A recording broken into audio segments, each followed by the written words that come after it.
Ég heiti Agnar Jón Egilsson, alltaf kallaður Aggi og ég að leikstýra leikritinu Mömmó í Borgarleikhúsinu. Höfundurinn, Paula Vogel, hún hefur skrifað mikið svona sársauka í samskiptum og sérstaklega inn í fjölskyldum og í þessu tilfelli hún að tala sína eigin fjölskyldu. Og hún fer ekki lengt með það að hún að ræða móður sína og þeirra samskipti og bróður sinn og meira sér heitir höfuðpersóna verksins, móðurinn, hún heitir Phyllis eins og móður höfundarins. Og hún í rauninni í gegnum verkið það bara krumpast hún alltaf meir og meir vegna þess að hún hefur enga stjórn. Og það sem er kannski hennar harmleikur er að umburðarlyndi hennar gagnvart börnunum og þeirra ákvörðunum er 0.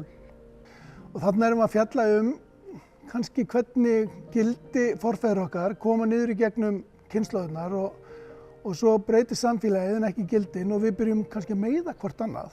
En á sama tíma er þetta líka einhvers konar uppgjör við sjálfan sig og að sættast við sjálfan sig og fyrirgefa sjálfan sér fyrir að vera mannlegur.